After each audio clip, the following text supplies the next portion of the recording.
Good morning, I'm Jerry. Just here sharing some things out of the Bible with you today. Last few days been kind of laying down some foundational aspects in the Bible, the backstory, if you would, or the big picture. And today I'm going to kind of finish that and then get back to reading verses tomorrow, I believe. I never really know for sure what I'm going to speak about. I just let God put it on my heart. So, one of the things that's always bothered me when I started reading through the Bible is realizing how many things I grew up seeing and hearing and so forth that just simply were not true or correct. Really, or correct would be the better word. And what do I mean by that? For example, at Christmas time, you see these nativity scenes and they show, the baby's born laying in a manger, and here come three wise men worshiping and laying down treasures.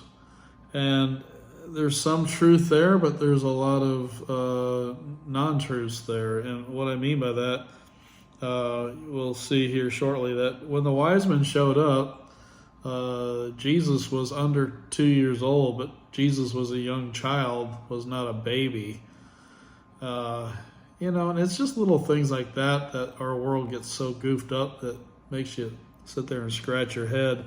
The other thing was they wanted to worship Jesus, but why were they providing treasures? What was all that about? So I want to talk about that today.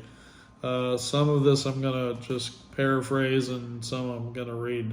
So yesterday, I believe it was, in Matthew chapter 2, verse 1 through 2, we have the wise men that come upon or go to Herod the king, and basically they asked him, "Hey, where's the king of the Jews? Where's this baby or whatever? We want to worship the new king." Of course, Herod was a little upset by that. So what Herod did, and this is in Matthew 2, 4 through 6, Herod called together the chief priests and the scribes, and he asked them, because what he was asking was based on the prophecy. He wasn't like asking them, "Hey, give me a swag at it." He was asking about based on the prophecy, and they told him that Jesus would be born in Bethlehem. So Herod went to these wise men, went back to them, and it says privately. So he called them together, probably in person, away from others. And he said, "Hey, I want to know where this king is so I can go worship him too. So go find him, and when you do, come back and let me know." And that you can read in Matthew chapter 2, verse 8. Now in chapter 2, verse 11, and this shows you what I'm talking about. It says, "And when they were come unto the house, they saw the young child," not a baby, the young child, "with Mary his mother, and fell down and worshipped him. And when they had opened their treasures, they presented unto him gifts, gold, frankincense, and myrrh." These were things that were very expensive, and so that meaning that they could be sold and turned into cash. That's why they opened their treasure. Now, why did they do this? Well, let's see, that was 11. Let's see, in Matthew 2, verse 13,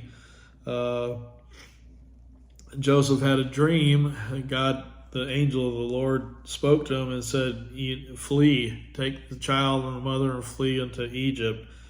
So then in chapter 2, verse 16, Herod was upset, because what happened when the wise men didn't go back to Herod, they snuck out of the country a different way, and eventually Herod realized that these wise men had tricked him, and so again, he's the king. He doesn't want to hear about a new king that's born. He doesn't want to lose his power, so he sent the troops to Bethlehem to slew all children 2 years and younger. And I'll just go ahead and read that one for you. "And Herod, when he saw that he was mocked of the wise men, was exceedingly wroth, and went forth and slew all the children that were in Bethlehem and all the coast thereof, from 2 years old and under, according to the time in which had been diligently inquired of the wise men. So back to the treasure. Why did these wise men? Why they had to have been told by God. Didn't say it, but you can read it and figure it out, I guess. But they brought treasure, and it was that treasure that enabled them to flee out of Bethlehem and go to Egypt. So that's one of the things I find interesting in the Bible. Every time things are pointed out and details are described, it's never just, like willy-nilly. It always has a purpose. And that was the purpose of the treasure. So, think about that next time you're at church on Christmas Eve or whatever, or you're looking at a nativity scene. It's not really it's not what really happened. So, love you. Have a great day.